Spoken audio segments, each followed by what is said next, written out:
keluarga besar saya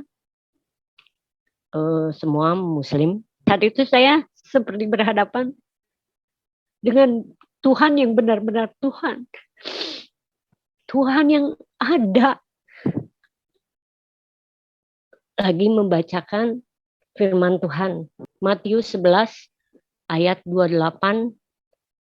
Marilah kepadaku semua yang letih, lesu dan berbeban berat, aku akan memberi kelegaan kepadamu. Saat itu saya langsung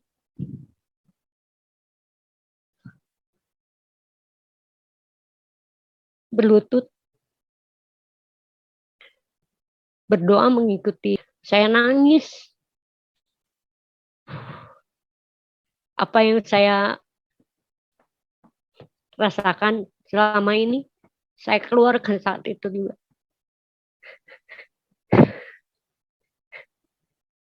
Tuhan, saya letih, saya lemah, saya nggak bikin. Latar belakang saya adalah orang Sunda, sebuah kota di Jawa Barat, di Cimahi. Hidup saya tidak punya harapan, hidup saya frustasi, hidup saya hampa, tidak ada sukacita, damai sejahtera, hancur hidup saya. Yang ada hanya dendam, ingin marah tapi nggak tahu harus gimana. Suatu hari saya bertekad untuk, akhirnya saya depresi. Di saat depresi itu saya takut mati. Di tempat keramaian saya takut. Mengurung di kamar sendiri juga takut. Seolah-olah kayak ada apa orang-orang tinggi raksasa memakai baju hitam-hitam kayak kelelawar, kayak Dracula gitu mau menyerang saya. Sampai akhirnya saya itu tidak bisa tidur. Jadi mau mau merem tidur pun saya takut, karena saya takut tidak bangun lagi karena saya dikejar dosa. Dosa saya terlalu banyak. Tiap hari sendiri menyendiri, tiap hari badan ini dingin sebadan badan. Kaki dingin, selalu pakai kaos kaki. Dia nggak kamar digelapin, diterangin, digelapin juga sama takut. Apalagi mau tidur, sampai nggak tidur berhari-hari karena takut merem. Saya tahan. Akhirnya pada suatu hari hati ini nggak ada damai, hati ini nggak ada sukacita, hati ini hancur, hati ini dendam, yang ada marah. Eh, saya sering nangis sendiri, saya takut mati, bahkan datang ke orang yang meninggal pun untuk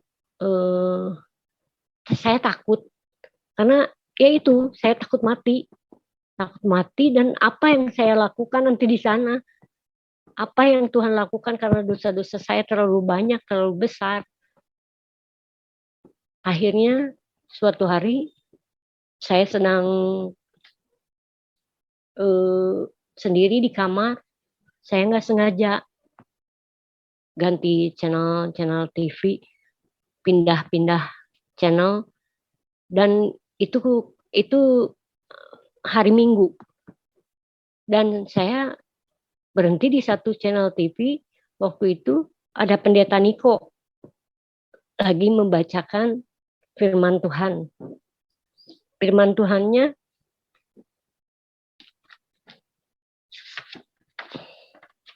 Matius 11 ayat 28. Marilah kepadaku semua yang letih, lesu dan berbeban berat, aku akan memberi kelegaan kepadamu. Puji Tuhan. Saat itu saya langsung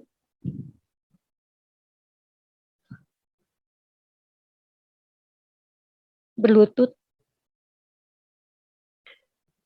berdoa mengikuti Pendeta Niko. Saya nangis. Apa yang saya rasakan selama ini, saya keluarkan saat itu juga.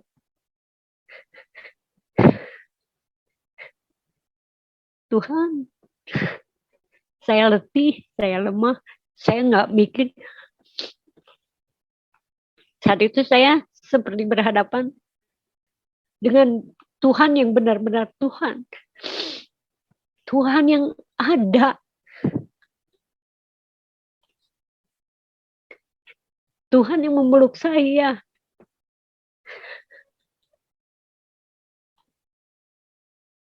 Saya mengeluarkan semuanya, berlutut.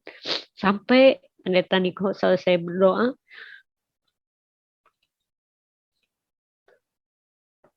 saya kemudian merasakan, loh, sepanjang hidup saya, jadi itu tahun 2010 akhir.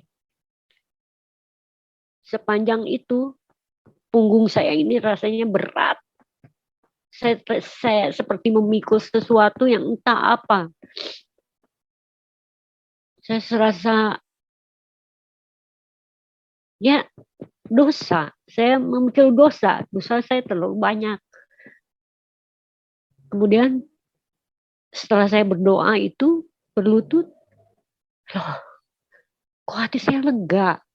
Ada apa ini? Siapa Yesus? Siapa Yesus? Saya cari tahu. Terus dia bacain. Dan saya dapat ini. 1 Timotius 6 ayat 11 dan 12. 11, tetapi engkau, hai manusia Allah, jauhilah semua itu. Kejarlah keadilan, ibadah, kesetiaan, kasih, kesabaran, dan kelembutan. 12, bertandinglah dalam pertandingan iman yang benar, dan rebutlah hidup yang kekal, untuk itulah engkau telah dipanggil. Dan telah engkau ikrarkan ikrar yang benar di depan banyak saksi. Saat itu saya nggak ngerti, apa sih ini? Udah saya simpan. Kemudian pas saya berdoa dengan acara di TV itu, setelah itu saya mendapat kelegaan yang luar biasa. Kok ini punggung saya ini ringan? Kok ini dada ini lapang? Kamu pernah nggak, sampai saya nanya ke teman, kamu pernah nggak ngerasa ketika kita menghirup udara itu kerasa sampai paru-paru sini? Kerasa, pernah nggak sampai kayak gitu? Sampai teman saya itu merinding-rinding, saya juga nggak ngerti kayak kenapa gitu. Nah, saat itu, sesudah itu, saya membaca Alkitab. Jadi minta sama teman, tolong dong, aku butuh Alkitab. Kenapa? Ya pokoknya udah jangan banyak tanya. Saya minta Alkitab, saya baca. Wah, luar biasa ini, saya harus tahu ini siapa Tuhan Yesus. Dan saya nggak ngerti kan waktu itu. Maksudnya apa yang harus saya baca dulu ini, dari mana. Akhirnya saya memutuskan untuk mencari gereja, karena saya asli orang Cimahi. Saya sempat, waduh, gereja mana ya yang harus saya datangi. Orang saya lari kemanapun kayaknya orang kenal. Waktu itu masih takut kan sama mamah saya. Akhirnya ada satu gereja yang memang tempatnya bukan ngumpet sih, cuma ada sekolah di sekolah. Jadi masuk gerbang sekolah agak dalam. Jadi ikut ke sana jam 7 pagi udah ada di sana. Puji Tuhan saya disambut baik dengan tidak mengerti saya harus bagaimana ini. Nah, waktu mau ibadah, setelah ibadah saya mungkin ini kelihatan orang baru. Jadi saya dipanggil, disuruh berdiri. Puji Tuhan saya disambut. Oh itu rasanya bahagia sekali. Udah beban saya udah hilang aja pokoknya. Mau ini punggung ini atau dada yang sesak ini sudah nggak ada. Yang ada haus ingin tahu siapa Tuhan Yesus itu. Kenapa bisa memberi aku kelegaan seperti ini? Siapa Tuhan Yesus itu? Pas selesai KKR, saya ketemu seseorang. Loh, kok ada di sini? Kebetulan tetangga saya ada orang Chinese, tapi saya kan rumahnya di gang, beliau di jalan rayanya. Yang jarang ketemu, memang tapi tahu. Iya Bu, saya di sini. Ya ngapain? Ya belajar Bu. Hah? Kalau gitu udah ke gereja saya aja. Ada fellowship waktu itu. Ini hari ini jam segini di gereja ini. Akhirnya saya datanglah ke sana. Di sana puji Tuhan saya disambut luar biasa. Jadi yang tadinya saya haus seperti dikasih minum. Ini loh Tuhan Yesus tuh seperti ini.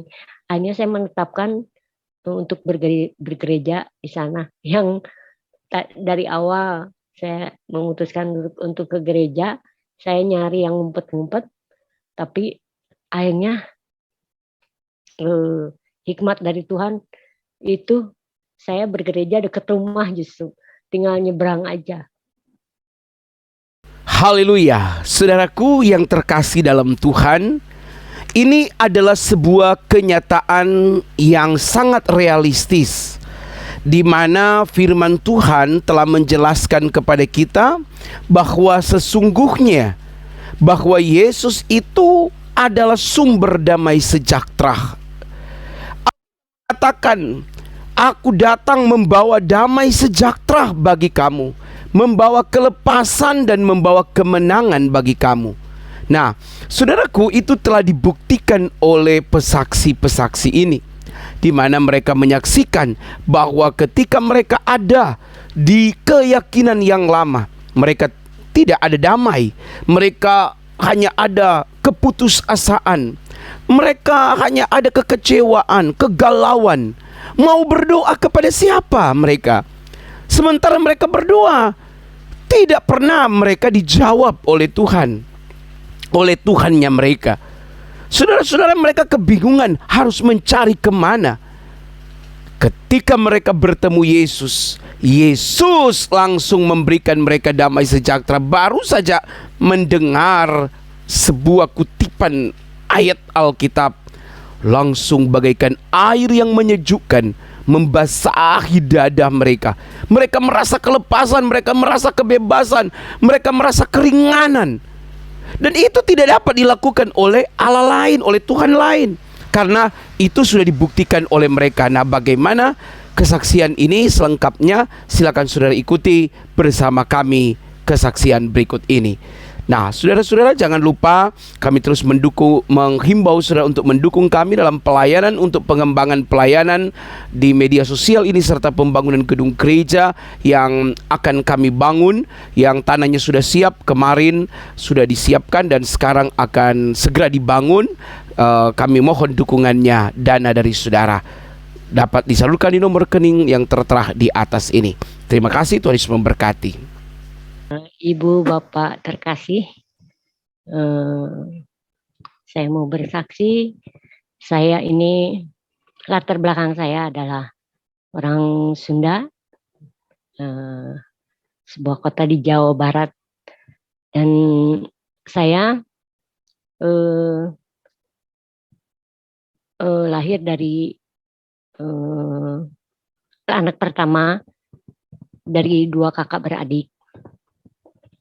Dari kecil saya kurang lebih tidak mengenal kasih sayang seorang ayah. Di waktu umur 2 tahun saya ibu saya bercerai karena beliau menikah sebagai istri muda. Kami dibesarkan, saya hidup dengan ibu dan adik saya perempuan. Ibu saya seorang guru. Kami hidup bertiga, dan di umur saya kelas 4 SD, ibu saya menikah kembali. Awalnya saya terutama karena merasa bahwa ayah tiri ini akan merebut kasih sayang, karena kami terbiasa hidup bertiga. Keluarga besar saya semua Muslim, tidak menyetujui pernikahan kedua ibu saya. Tapi ibu saya kekeh ingin menikah kembali, dan waktu hari pernikahan mereka itu, saya dan adik saya itu dibohongin. Jadi saya dikurung di satu kamar, kami berdua, saya dengan adik saya menangis, nggak ngerti apa yang terjadi. Tapi akhirnya setelah mereka menikah, sudah sah, kami baru diperbolehkan keluar kamar. Saat itu saya merasa hancur. Hati ini hancur. Tapi karena masih kecil, akhirnya terobatilah dengan dikasih uang. Ya namanya anak kecil. Sembuh dengan jajan dan lain sebagainya. Hari demi hari kami hidup berempat jadinya. Tapi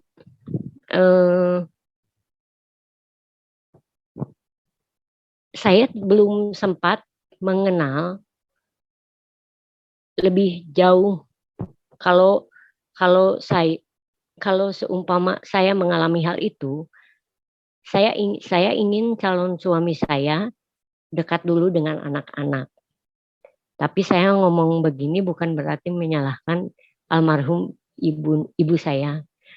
Hanya ini awal perpecahan keluarga saya sama orang tua. Nah, di kelas 4 SD itu jadi perlakuan bapak ini kurang baik di belakang ibu saya. Dan ketika saya mengadu, mungkin kalian yang susah diatur dan lain sebagainya. Ngomongnya sempat kasar, cuma ibu saya ini, yang tadinya ibu kami merasa bahwa kasih sayang ibu saya ini terbagi.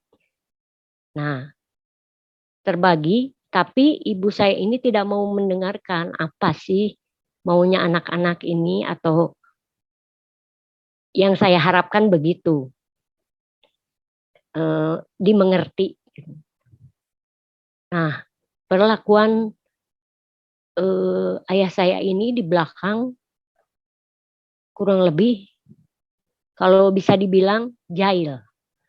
Jahil dalam arti, misalnya saya waktu sekolah, saya pinjam buku dari teman, terus dia ambil, diumpetin.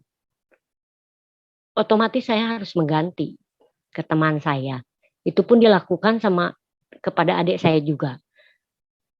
Terus di lemari saya, di celana jeans saya, ada tulisan-tulisan kurang senonoh. Dan itu kami tidak berani mengadu kepada ibu. Karena pada akhirnya kami yang disalahkan. Tapi saat kita mau keluar rumah juga nggak boleh. Pintu itu dikunci. Namanya anak-anak pas senang-senangnya main gitu. Tapi bapak tiri ini nggak ngerti maunya apa gitu. Terus kami dengerin radio musik-musik ya pada zamannya sampai kabelnya dipotong sedikit sama silet. Itu nggak masuk akal. Kenapa ini kemarin hidup tapi ini mati, sekarang mati. Saya cari sama adik saya di kabelnya. Oh ternyata dipakein silet jadi sebelah putus. Putusnya nggak kelihatan karena pakai silet. Ini orang maunya apa? Tapi saya nggak berani untuk bilang ke ibu saya karena pada akhirnya saya akan dimarahin. Saya pernah ibu saya jadi kasar, kurang lebih seperti itu.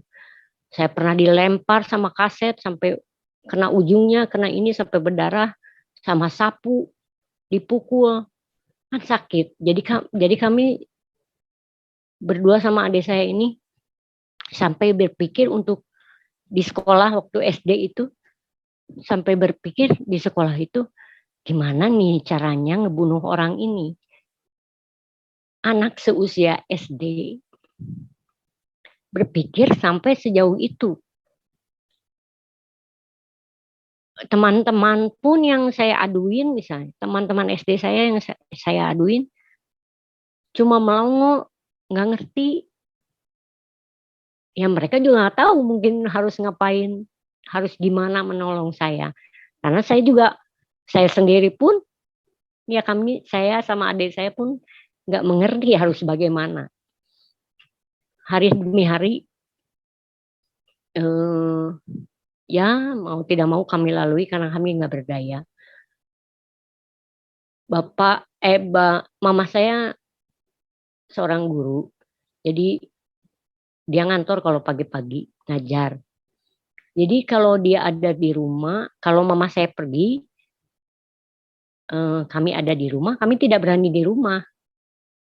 Pasti kami tidur diam di rumah tetangga. Kebetulan tetangga rumah sebelah saya adalah kakaknya mama saya, tapi sama-sama guru, cuma ada pembantu. Jadi kami di sana sama pembantunya sampai mama saya pulang. Nah waktu SD itu suatu hari saya sedang tidur siang di rumah dan bapak tiri saya itu melakukan pelecehan seksual yang saya sendiri baru mengerti setelah besar. Oh, oh, oh begini, oh begitu. Tapi waktu hari itu besoknya saya pergi ke sekolah sama adik saya.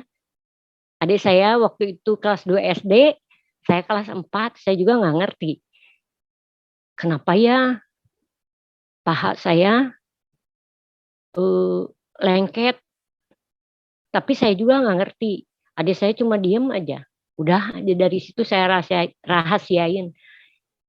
Ke mama saya pun nggak berani ngomong. Udah gitu, saya juga mengalami pelecehan seksual dari pembantu rumah tangga laki-laki. Saya juga tidak mengerti, waktu itu tidak mengerti, dan mengerti setelah saya besar. Hari demi hari kami lalui hingga saya lulus SD, kemudian SMP. Di SMP itu kami tinggal pindah-pindah. Jadi saya pindah ke nenek saya, balik lagi ke mama saya, karena tidak betah. Di SMP adik saya, SMP kelas 3, berarti saya sudah SMA, adik saya udah kabur. Karena kami berdua pernah dikejar golok sama bapak tiri saya ini. Tapi di belakang mama saya semua juga. Jadi mama saya sampai meninggalnya pun nggak tahu kalau kami pernah digituin sama Bapak Tiri, diperlakukan seperti itu sama Bapak Tiri. Jadi satu hari adik saya dikejar dan saya dikejar golok. Saya lari pakai angkot sambil naik angkot yang entah mau kemana. Adik saya juga menangis, malah cuma pakai celana pendek karena lagi posisi santai di rumah, gak bawa baju selembar pun. Akhirnya kami tinggal ke rumah teman. Waktu itu saya udah SMA, adik saya SMP. Jadi tinggal di rumah teman dengan tidak bekal apapun. Teman saya punya teman, ada kakaknya. Kebetulan baik sekali orangnya. Jadi saya tinggal di sana. Jadi saya menitipkan diri hanya untuk supaya saya bisa makan, supaya saya bisa sekolah. Akhirnya beberapa hari setelah itu saya kembali ke rumah membawa seragam. Dari situ perasaan kan gak enak ya tinggal terus di rumah. Jadi saya pindah ke rumah kosan teman yang sekolah di kota saya ini, di Cimahi. Kemudian dia orang Purwakarta, jadi kos, jadi saya ikut numpang. Kebetulan kosnya dekat sekolahan, dekat sekolah saya. Hanya yang saya sayangkan sampai sekarang ada rasa penyesalan, waktu itu adik saya lepas begitu aja. Maksudnya nggak dalam pantauan saya. Dia bilang mau ke rumah teman. Oke, saya izinin. Saya hanya memikirkan diri sendiri. Saya harus sekolah. Akhirnya kebablasan adik saya. Adik saya pun ikut temannya di Bandung. Kemudian dia jadi penyanyi bar. Kebetulan suaranya bagus. Jadi SMP kelas 3 itu dia sudah jadi penyanyi bar. Dan di sana si yang punya barnya itu sangat sayang. Puji Tuhan. Sangat sayang sama adik saya ini karena suaranya bagus. Lalu diajarilah lagu Mandarin. Sampai ratusan lagu Mandarin dia bisa. Saya masih sekolah, jadi adik saya saat itu udah stuck di SMP. Gak sekolah lagi karena udah menyanyi. Ibu saya sempat nyari, cuma adik saya gak mau kembali. Nah, saya puji Tuhan saya lulus walaupun cuma sampai SMA. Jadi waktu saya SMA itu karena keadaan rumah yang tidak aman, jadi kami sempat mendatangi bapak kandung. Karena kebetulan saya tahu bapak kandung, beberapa kali ketemu, ya dikenalin lah sama mama, ini bapak kamu. Jadi kami mendatangi ke sana, terus kami cerita kalau bapak tiri kami ini ya kejam, kurang lebih kejam. Tapi bapak saya ini juga nggak bersedia membawa kami. Dia kebingungan. Ya maafkan bapak, nggak bisa bawa kalian. Putuslah harapan kami, satu-satunya yang kami anggap akan menjadi penolong. Udah kami lupakan itu. Terus karena ya namanya masih sekolah, masih anak-anak, berharap ada yang ngasih uang, kami juga mendatangi rumah adiknya bapak. Dan di sana kami pun kami pikir akan merasa aman. Ternyata di sana kami bukan gak mau, tapi mungkin caranya yang kurang baik. Ya, walaupun saya masih kecil, tapi saya selalu mempunyai rasa ingin menitipkan diri, tidak mengecewakan orang yang kita datangi. Tapi kami pun di sana diperlakukan ketika kami datang ke sana, eh, eh, boleh sok datang aja ke sini, tapi nyuci piring dulu, nanti dikasih uang. Sampai pembantunya, Neng jangan Neng, jangan, biar bibi aja. Padahal sepupu-sepupu yang lain ada di sana, tapi kok ke mereka nggak begitu. Kenapa ke kami begini? Jadi kami, sudahlah. Kami pun kembali dengan sedih. Ternyata semua orang menolak kami. Akhirnya saya tidak pernah ingin lagi ke sana, baik ke bapak kandung ataupun ke saudara-saudaranya. Sudahlah, lupakan saja. Wah, kala itu saya berpikir, saya sakit hati, saya dendam. Ke bapak tiri saya pun saya dendam, bahkan ingin membunuh kalau bisa.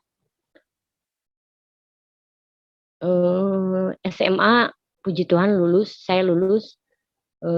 Hanya saya masih menyesal adik saya tidak selesai sekolah.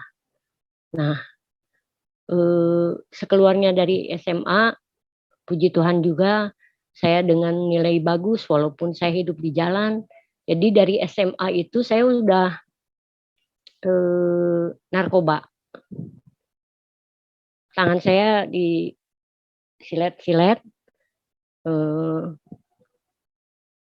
Di sekolah itu saya sering sambil mabuk, tapi cuma teman-teman yang tahu, tidak sampai kepergok sama ibu guru atau bapak guru. Cuma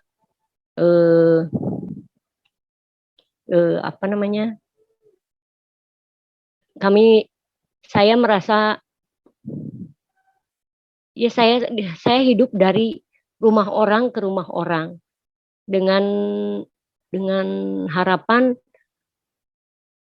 saya bisa makan dan bisa pergi ke sekolah untuk ongkos.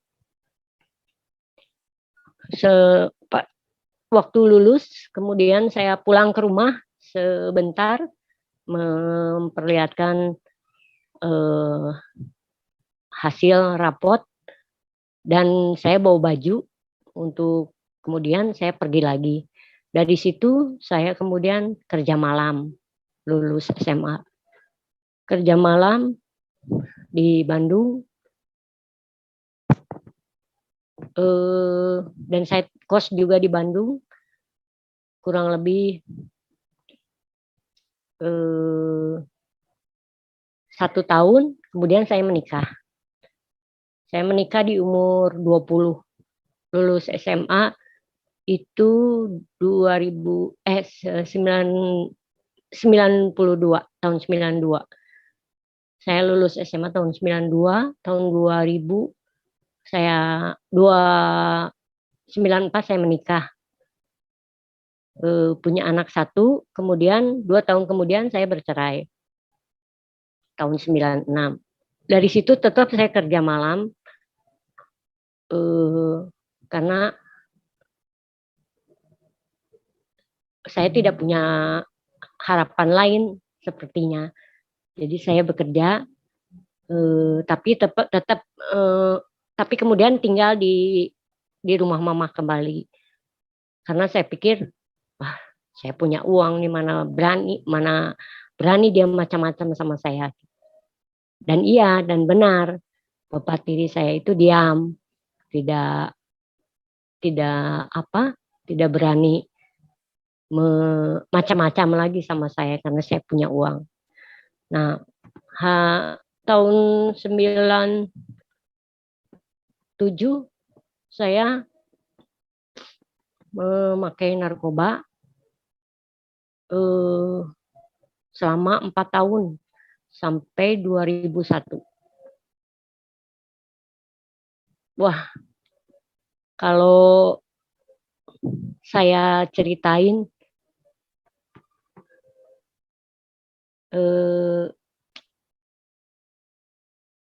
luar biasa nekat, luar biasa. Tidak ada takut saya. Sampai di kereta api saya memakai narkoba. Sampai masuk razia saya dalam keadaan pegang narkoba, tapi tidak tertangkap. Bukan saya bangga. Justru saya merasa bersyukur hari ini saya diselamatkan oleh Tuhan. Teman-teman saya itu satu persatu tertangkap, tapi saya tuh selalu lolos. Saya kemudian sampai satu hari di 2001 itu saya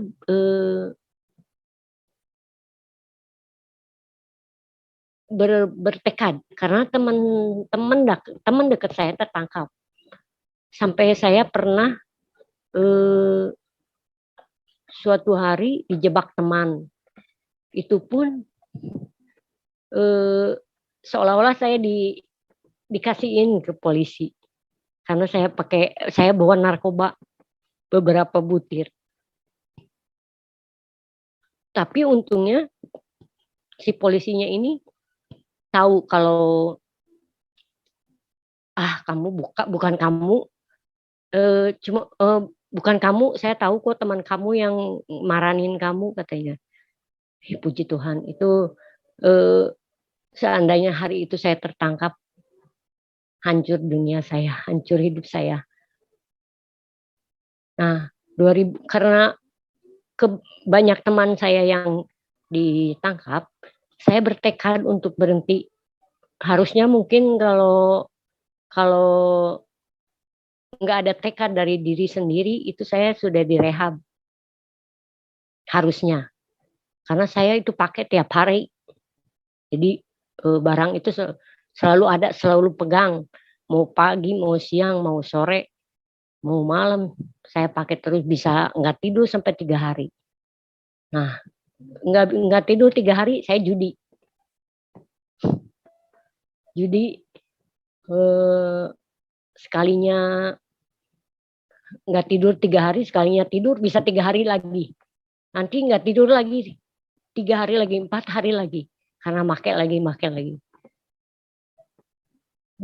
Luar biasa hidup saya tidak punya harapan, hidup saya frustasi, hidup saya hampa, tidak ada sukacita, damai sejahtera, hancur hidup saya.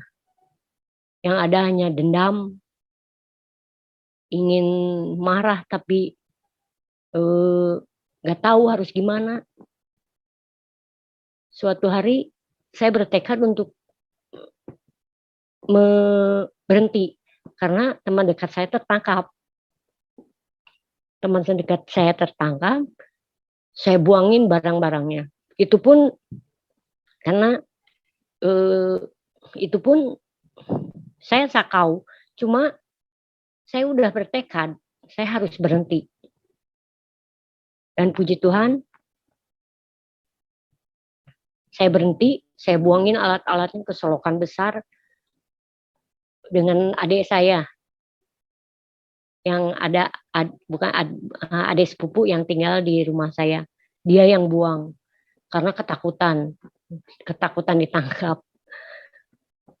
Dan dari situ karena saya sekalinya nggak make, saya bisa tidur berhari-hari tanpa bangun, tanpa makan. Akhirnya saya lari ke minuman keras, alkohol. Dari situ saya pun market tiap hari. Saya minum tiap hari. Bangun tidur saya minum. Siang saya minum. Stok selalu ada di rumah. Sampai dari situ eh, eh, saya masih kerja malam. Kerja malam 2001 saya sempat ke Bali. Di Bali pun tiap hari mabuk. Tiap hari. Tapi saya udah nggak ke narkoba. Cuma minum tiap hari. Sampai satu hari sudah 3 bulan di Bali. Saya pulang kembali ke Cimahi. Nyampe ke Cimahi itu saya demam tinggi. Nah, di Cimahi setelah saya di Cimahi, tinggal di Cimahi lagi, saya kerja lagi di Cimahi, kerja malam lagi. Saya pernah hidup bersama dengan seorang laki-laki selama 7 tahun. Dari 96 sampai ya kurang lebih 2003. Dan waktu ke Bali itu saya sempat putus dulu. Kemudian kembali lagi ke Cimahi. Saya dekat lagi dengan dia. Kami hidup bersama lagi. 2000 saya minum terus tiap hari tanpa.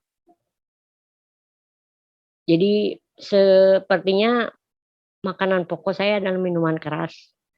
Sampai satu hari saya tahun 2005, jadi saya memutuskan untuk tidak hidup lagi dengan seorang laki-laki ini karena dia tidak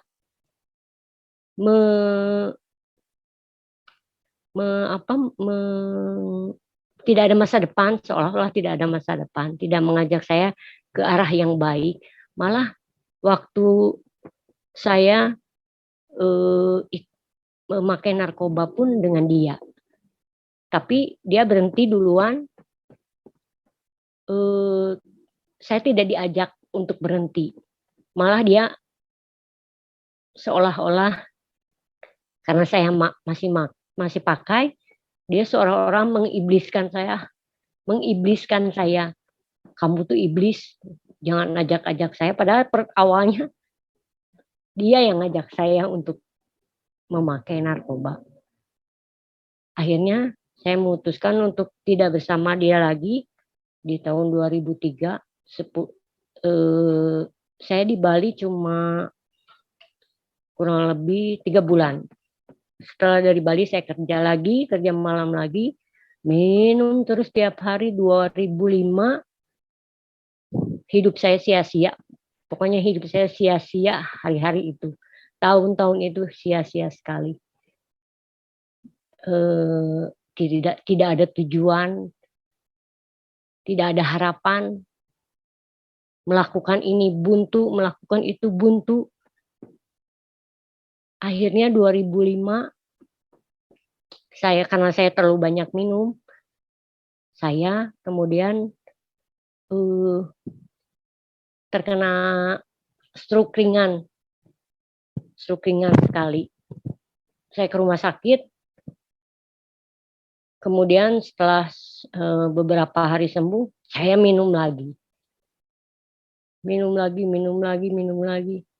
Sampai akhirnya saya terkena lagi untuk kedua kalinya, stroke ringan untuk kedua kalinya. Jadi sekujur tubuh sampai bibir itu semutan. Ya dokter bilang itu stroke ringan. Dalam keadaan mabuk saya waktu itu dibawa ke UGD, dan dari situ saya bersumpah untuk tidak minum alkohol lagi. Tapi tidak sampai di situ. Jadi saya berhenti minum, tapi pekerjaan malam ini menuntut kita untuk minum. Akhirnya saya sempat berhenti kerja dulu. Kemudian saya bertekad ke suatu pulau. Saya pergi 2007. 2007 saya sebenarnya eh, terlalu nekat saya pergi ke kota itu karena setelah tahu di sana keadaannya kayak gimana. Di di sini saya pikir saya bakal dapat uang karena eh, yang saya jual itu suara. Saya pikir begitu. Ternyata eh, kenyataannya lain di sana. Saya bisa nyanyi lah sedikit. Saya pikir saya mau menjual suara saya dengan menghibur orang. Tapi di pulau itu ternyata tidak. Di sana narkoba lebih parah lagi. Dan orang-orang di sana sampai bilang, buat apa kamu ke sini kalau nggak bisa minum, nggak bisa pakai narkoba? Hati saya hancur. Jadi saya di luar dugaan, mana di pulau jauh untuk pulang aja, saya harus mengumpulkan uang banyak. Tapi posisi di sana, saya digitukan sama orang-orang sana, di kenapa kamu kena disalah-salahkan dengan karena saya tidak bisa memakai narkoba dan minum minuman keras. Akhirnya kurang lebih 7 bulan saya bisa pulang ke Cimahi. Pulang ke Cimahi dan di sini saya mencoba untuk kerja lagi karena saat-saat itu saya tidak punya kerjaan lagi untuk dilakukan. Jadi saya hanya punya lingkungan tempat kerja malam. Kemudian saya ya kerja malam lagi. Tapi di sini pun saya kurang lebih tersiksa karena saya udah nggak bisa minum. Karena saya udah bersumpah saya tidak akan meminum minuman ini lagi. Akhirnya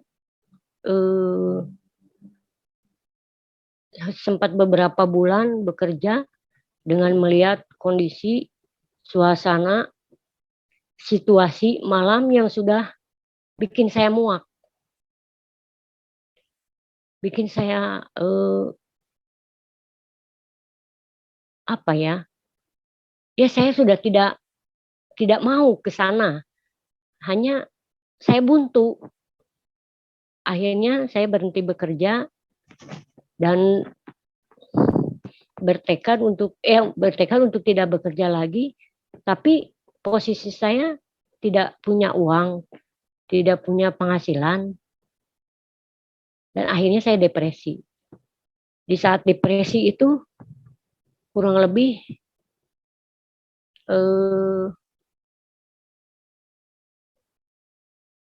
apa ya? Jadi efek narkoba ini efek jangka panjangnya. Efek jangka panjangnya itu depresi. Depresi saya takut mati. Di tempat keramaian saya takut. Mengurung di kamar sendiri juga takut. Seolah-olah kayak ada orang-orang tinggi raksasa memakai baju hitam-hitam kayak kelelawar, kayak Dracula gitu mau menyerang saya. Sampai akhirnya saya itu tidak bisa tidur. Jadi mau merem tidur pun saya takut karena saya takut tidak bangun lagi karena saya dikejar dosa. Dosa saya terlalu banyak. Tiap hari sendiri menyendiri, tiap hari badan ini dingin sebadan-badan. Kaki dingin, selalu pakai kaos kaki. Dia enggak kamar digelapin, diterangin, digelapin juga sama takut. Apalagi mau tidur, sampai nggak tidur berhari-hari karena takut merem Saya tahan. Akhirnya pada suatu hari saya itu nggak ada yang tahu, keluarga saya nggak ada yang tahu kalau saya mengalami itu. Dan eh, kemudian eh, saya jadi eh, jadi hari waktu itu saya ikut teman untuk nyanyi di wedding. Jadi cuma itu penghasilan saya. Ya, job untuk menyanyi karena nggak setiap hari, tapi ada. Tapi hati ini nggak ada damai, hati ini nggak ada sukacita, hati ini hancur, hati ini dendam, yang ada marah. Eh, saya sering nangis sendiri, saya takut mati, bahkan datang ke orang yang meninggal pun untuk saya takut, karena ya itu saya takut mati dan apa yang saya lakukan nanti di sana, apa yang Tuhan lakukan karena dosa-dosa saya terlalu banyak, terlalu besar. Akhirnya suatu hari saya sedang sendiri di kamar, saya nggak sengaja ganti channel TV, pindah-pindah channel, dan itu hari Minggu, dan saya berhenti di satu channel TV. Waktu itu ada pendeta Niko lagi membacakan firman Tuhan. Firman Tuhannya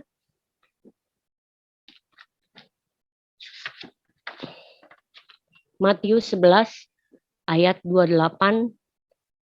Marilah kepadaku semua yang letih, lesu dan berbeban berat, aku akan memberi kelegaan kepadamu. Puji Tuhan. Saat itu saya langsung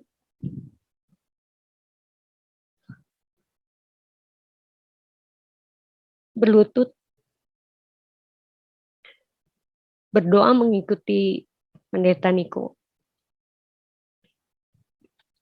Saya nangis. Apa yang saya rasakan selama ini, saya keluarkan saat itu juga.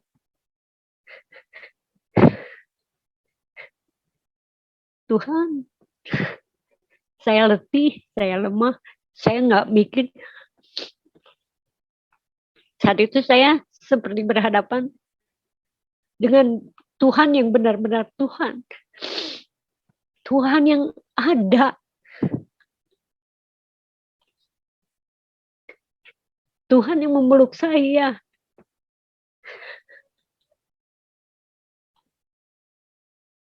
Saya mengeluarkan semuanya, berlutut. Sampai pendeta Niko selesai berdoa,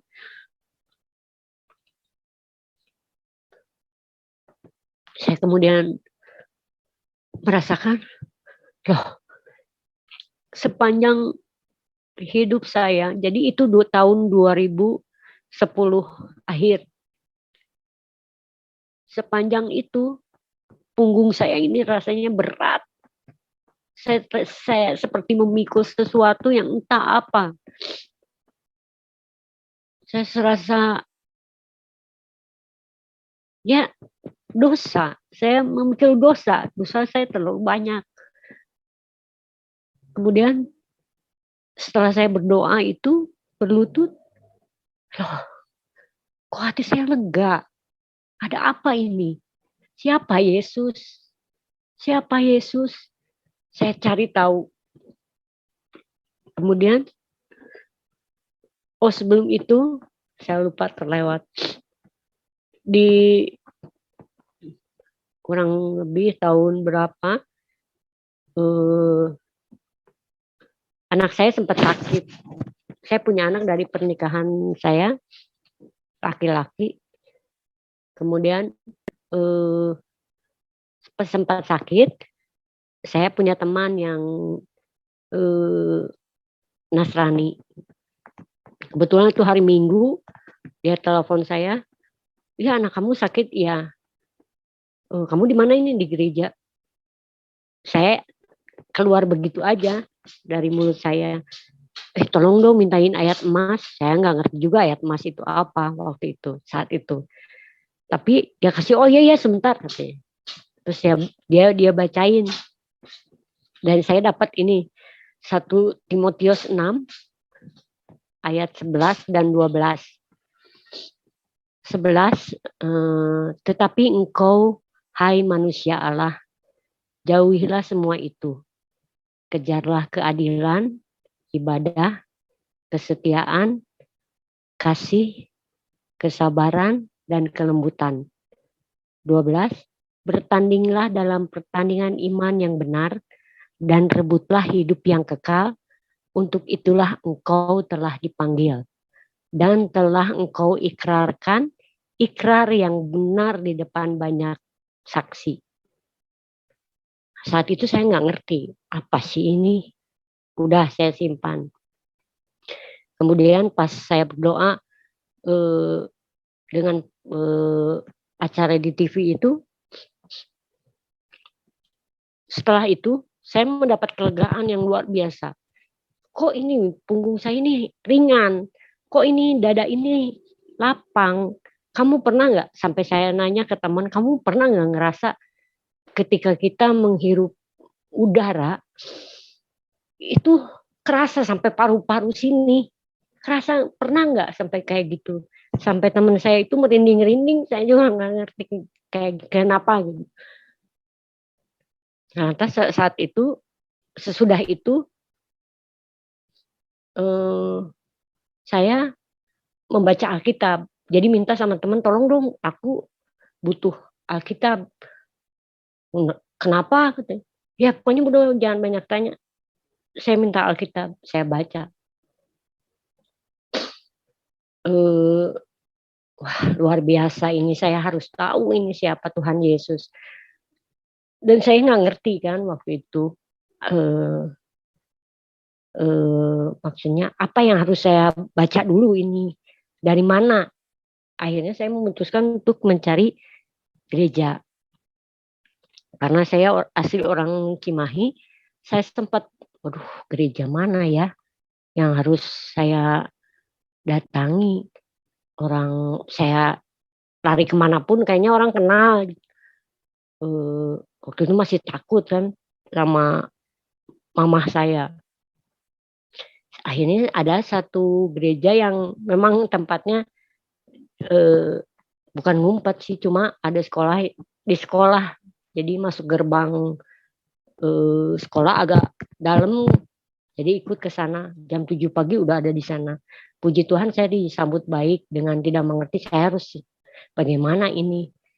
Nah, waktu mau ibadah, setelah ibadah saya mungkin ini kelihatan orang baru. Jadi saya dipanggil, disuruh berdiri. Puji Tuhan saya disambut. Oh itu rasanya bahagia sekali. Udah beban saya udah hilang aja pokoknya. Mau ini punggung ini atau dada yang sesak ini sudah nggak ada. Yang ada haus ingin tahu siapa Tuhan Yesus itu. Kenapa bisa memberi aku kelegaan seperti ini? Lantas dari situ beberapa kali ketemu dengan pendetanya dan ngobrol-ngobrol. Kemudian saya masih ya dikasih tahu kalau untuk baptis ini prosesnya begini. Oke. Jadi saya kebetulan saya banyak teman yang Nasrani. Saya diajak ke sana kemari. Tapi saya ingin menetap di satu gereja. Kemudian saya mencari lagi ke gereja yang lain dan ingin ngobrol lagi. siapa Tuhan Yesus itu. Karena beberapa waktu itu yang ke gereja pertama cuma beberapa kali, kemudian saya ikut lagi sama teman ke gereja yang satu. Nah, waktu itu nunggu habis ibadah, dan saya ingin menemuin pendetanya. Kemudian pendetanya itu hanya ngomong gini, maaf, jadi Kristen itu nggak gampang. Langsung beliau pergi. Wah, saya bilang, bukannya saya menyerah, ini malah tambah semangat. Saya harus mencari tahu siapa Tuhan Yesus itu. Saya harus cari tahu. Tetap saya makin membara saat itu. Dan beberapa teman juga mengajak saya ikut KKR di mana-mana. Saya belum menetapkan di sebuah gereja. 2011 awal. Satu hari ada KKR di Kota Bandung, saya ikut. Wah, dengan semangat. Karena kebetulan saya suka menyanyi,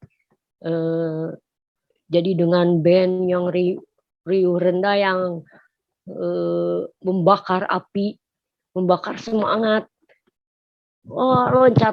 Saya loncat nyanyi, walaupun saya belum tahu kan lagu-lagunya, tapi wah, lagunya kok enak-enak. Liriknya kok begini, Tuhan Yesus itu baik, Tuhan Yesus itu setia, luar biasa.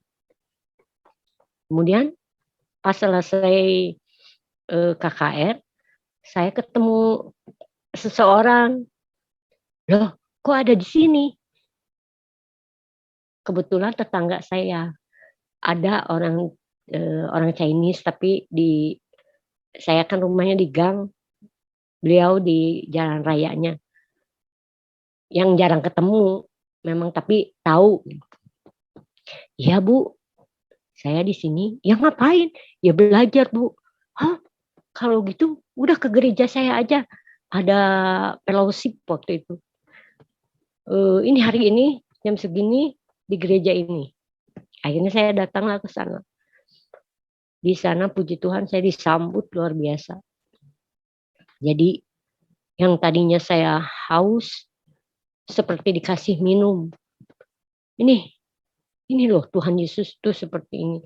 Akhirnya saya menetapkan untuk bergereja di sana. Yang dari awal saya memutuskan untuk ke gereja, saya nyari yang ngumpet-ngumpet, tapi akhirnya hikmat dari Tuhan itu saya bergereja dekat rumah, justru tinggal nyebrang aja. Sampai hari ini saya bergereja di sana. Dan kemudian di sana saya seakan-akan saya punya keluarga baru.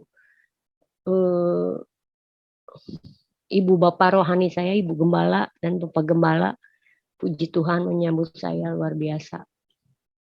Dan saya kemudian dibaptis di sana 2011 akhir. 2011 akhir. Kemudian saya pelayanan kemana-mana bersama Ibu Bapak Gembala. Jadi setelah saya mengenal Tuhan Yesus, saya bisa mengampuni. Dendam itu sudah tidak ada. Luar biasa. Saya sudah lepaskan semua. Saya sudah melakukan pelepasan. Tuhan, saya melepaskan. Saya mengampuni orang ini. Saya mengampuni bapak tiri saya. Saya mengampuni mama saya. Saya mengampuni bapak saya, bapak kandung saya. Saya mengampuni orang-orang yang jahat sama saya. Luar biasa. Saya memberkati mereka. Tuhan berkati mereka. Tuhan berkati mereka. Ampuni saya, Tuhan. Selama ini saya dendam sama mereka. Saya ingin jahat sama mereka. Dan puji Tuhan luar biasa. Kelegaan yang saya tetap belum punya pekerjaan, tapi damai, sukacita itu luar biasa. Itu yang penting buat saya. Kemudian 2012 2012 saya sempat, jadi waktu itu mulai tercium kalau saya ke gereja. Saya sempat diusir, disidang dulu di rumah. Anak saya menangis, anak saya udah besar. Anak saya menangis karena tahu mamahnya masuk Kristen. Kemudian, tapi saya hadapi, Tuhan tolong kuatkan saya mau menghadapi keluarga saya hari ini. Karena saya dipanggil di sidang, bapak tiri saya juga ada, mama saya, adik saya yang laki-laki. Jadi dari pernikahan mama saya dengan bapak tiri itu ada adik satu laki-laki. Ya sudah, kalau kamu, adik saya yang ngomong, ya sudah kalau kamu memang memutuskan untuk tetap menjadi Kristen, kamu pergi dari rumah ini. Pergilah malam itu saya. Jadi saya, aduh, saya mau kemana ya? Jadi saya bilang sama teman, udah ke rumah saya aja malam-malam. Tapi saya juga telepon Ibu Gembala, Bu, begini. Ya sudah Ari, nanti kamu pikirkan lagi besok. Sementara Ari di rumah teman aja dulu. Jadi saya malam itu pergi dengan satu koper ke rumah teman. Dari situ Ibu Gembala memberi saya pekerjaan. Ada Ibu Bendahara majelis, Ari bantuin saya aja di restoran saya perlu kasir. Puji Tuhan saya dapat pekerjaan saat itu. Kemudian beberapa bulan saya bekerja di 2012 itu, 2012 awal itu, kemudian saya sakit, perut saya itu besar kayak orang hamil 5 bulan, keras dan nggak bisa dikecilin, keras. Akhirnya selama saya 11 hari di rumah sakit itu, saya tidak tidur sekejap pun. Sakitnya luar biasa. Bahkan rasanya nggak ngantuk. Belum pernah menguap selama 11 hari karena sakitnya. Jadi dokter memutuskan untuk operasi itu di hari seminggu, di hari ke-7. Ya sudah, kami putuskan operasi, jadi periksa darah dan lain sebagainya. Ternyata protein saya di bawah standar, jadi seperti kayak kurang gizi. Saya juga nggak ngerti, padahal makan biasa. Akhirnya hari Senin saya diharuskan operasi. Itu sepanjang malam, sepanjang hari, per detik itu terasa sakitnya. Saya memejamkan mata tapi tidak tidur. Tapi saya bawakan pujian itu terus. Jadi pujian itu masih ingat terus sampai sekarang. Terima kasih Tuhan untuk kasih setiamu yang ku alami dalam hidupku. Itu sepanjang malam, sepanjang hari. Memang tidak keluar dari mulut, tapi hati saya terus memuji Tuhan. Sampai hari Sabtu,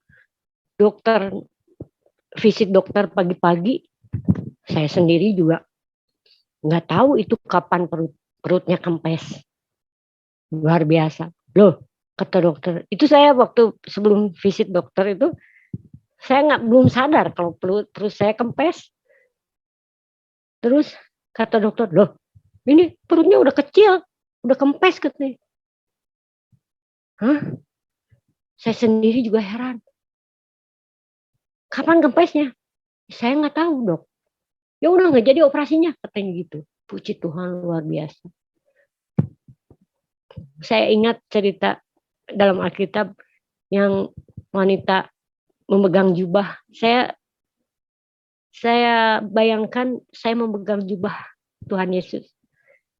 Saya pegang Tuhan, jubahnya Tuhan Yesus.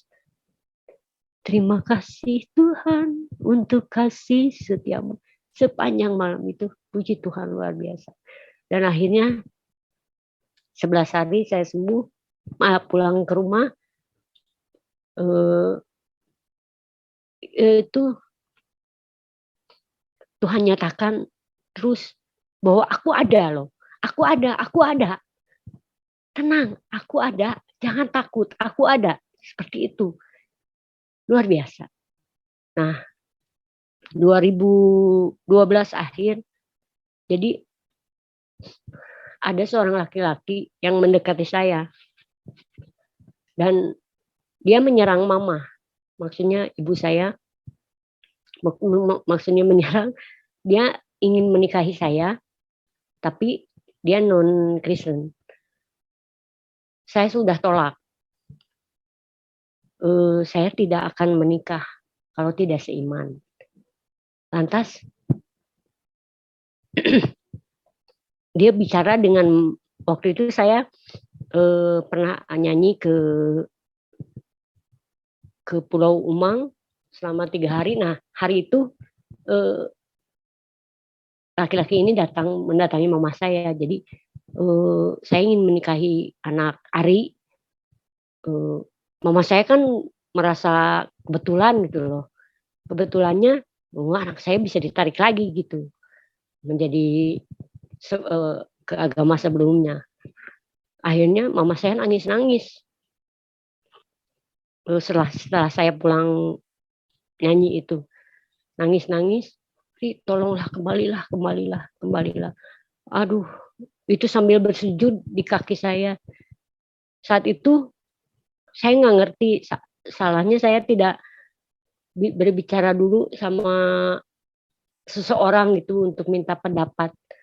Saya langsung memutuskan iya, tapi laki-laki itu menjanjikan kata-kata begini, sok sekarang kita menikah dulu, tapi kamu masuk lagi ke agama sebelumnya, terus kalau ternyata beberapa bulan kemudian kamu tidak nyaman, kamu boleh kembali lagi. Itu kata-katanya. Akhirnya saya menikah 2012. Itu hati saya tidak ada damai sukacita kembali. Itu hilang kembali. Rasanya saya di neraka. Tiap hari saya menemani dia mabuk kembali.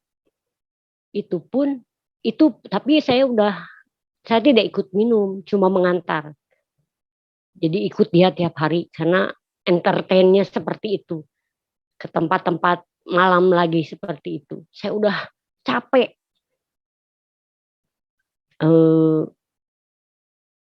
Akhirnya 2017 ternyata, tapi saya berdoa, saya sepanjang pernikahan 5 tahun itu, 4 tahun kurang lebih, saya berdoa, masih tetap berdoa dalam nama Yesus. Hati ini nggak bisa dibohongin. Akhirnya 2017 betul saja dia menikah lagi diam-diam. Akhirnya kami selesai. Saya itu satu hari itu, entah saya sudah merasa bahwa ibu gembala ini ibu rohani saya, benar-benar ibu rohani saya. Itu hari itu tiba-tiba saya ingat beliau, dan beliau juga ingat saya. Beliau nge-WA, saya pun nge-WA, Bu, boleh saya ke gereja lagi? Itu disambut lagi saya. Boleh Ari, boleh. Silahkan Ari. Ibu tunggu. Akhirnya saya bergereja kembali. Saya melakukan pertobatan kembali sampai ya saya mohon ampun juga kepada Tuhan. Ampuni saya Tuhan. Saya tersesat. Tapi Tuhan menarik saya kembali. Puji Tuhan luar biasa. Haleluya. Permasalahan saya sampai saat ini masih ada. Tapi luar biasa. Bagaimana saya mensyukuri setiap hari, detik demi detik, saya tetap bersyukur kepada Tuhan bahwa Tuhan kembali menyelamatkan saya untuk kedua kalinya. Puji Tuhan, terima kasih sudah menonton dan kami berdoa kiranya sudah diberkati oleh Tuhan. Bagikan terus tayangan-tayangan kami kepada sekalian banyak orang supaya mereka juga diberkati oleh Tuhan. Sampai berjumpa lagi dalam program acara kami selanjutnya. Haleluya, puji Tuhan.